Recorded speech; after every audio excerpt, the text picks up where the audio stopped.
In 1932, the nation of Australia deployed its military to fight a war, not against another country, not against an enemy army, against birds.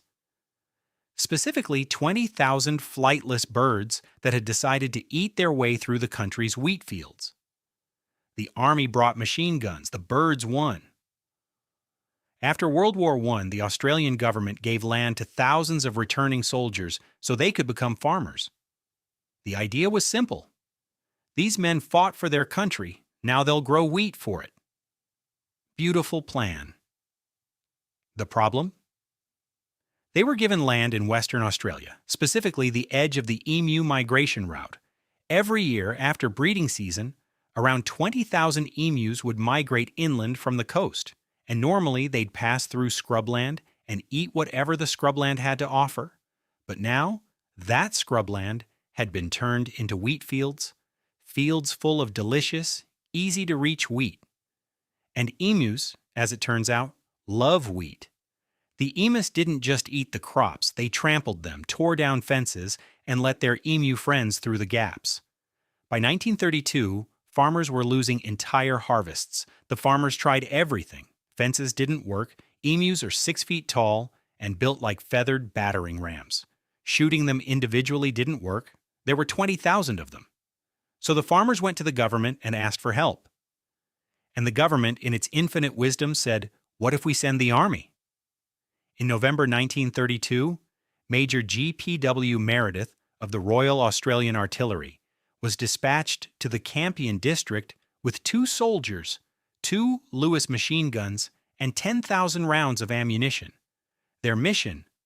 Mow down the emus. The plan was to set up the machine guns at points where the emus would funnel through fences and open fire. Simple, efficient, brutal. It was not easy. Here's what the army didn't know about emus. They're fast, really fast. Emus can sprint at up to 50 kilometers per hour, about 31 miles per hour. And when you start shooting at a flock of them, they don't just stand there. They split up, they change direction, they use the terrain.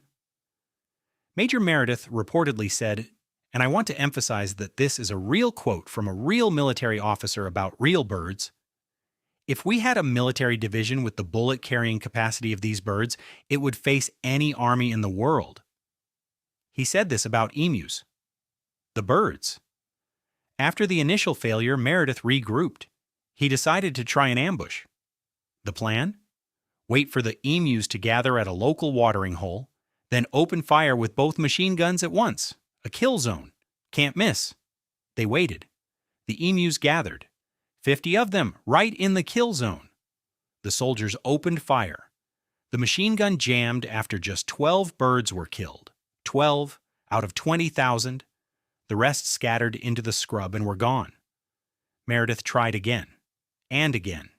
He set up ambush after ambush. He chased flocks across the countryside. In one engagement, they managed to corner about 1,000 emus against a fence line. The perfect setup. They fired. The emus broke through the fence.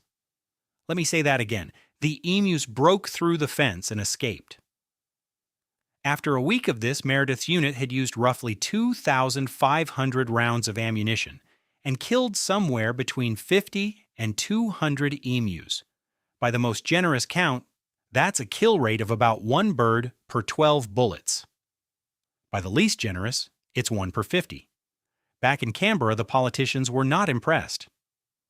The Minister of Defense, Sir George Pearce, had approved the military deployment. Now he was facing questions in Parliament about why the army was losing a war to flightless birds. One member of Parliament suggested that the soldiers should be given a medal for bravery, for facing the emus. Others were less kind. The whole thing was becoming a national embarrassment. Major Meredith was recalled. The military operation was suspended. The army went home. The emus stayed. But the farmers were still losing crops. So later that same year, the government tried again. They sent Meredith back with the same machine guns and more ammunition.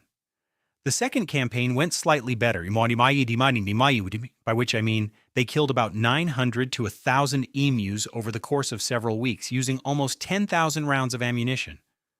Let me do the math for you. 10,000 bullets to kill 1,000 birds. That's 10 bullets per emu, in a war against 20,000 birds. At this rate, they would have needed 200,000 rounds of ammunition to win. The government looked at these numbers and decided that maybe the army wasn't the right tool for the job.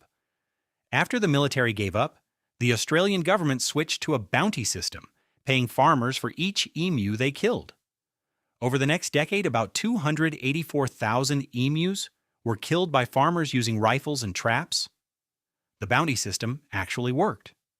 Today, there are still somewhere between 600,000 and 700,000 emus in Australia. They are a protected native species. You cannot shoot them without a permit. The country that once sent its army to kill them now protects them by law. The Great Emu War is often told as a funny story, and it is funny. But it's also a story about hubris. A government that thought overwhelming force could solve a problem that required understanding. An army that went to war against an enemy it never bothered to study, and birds that just wanted to eat some wheat and were willing to break through a fence to get it. If you enjoyed this, hit subscribe. Next week, I'm covering another story from history that sounds completely made up but is 100% real. Drop a comment with the weirdest historical event you know. I might make it into a video. And remember, if you ever find yourself in a war against 20,000 birds, bring more than 2 machine guns.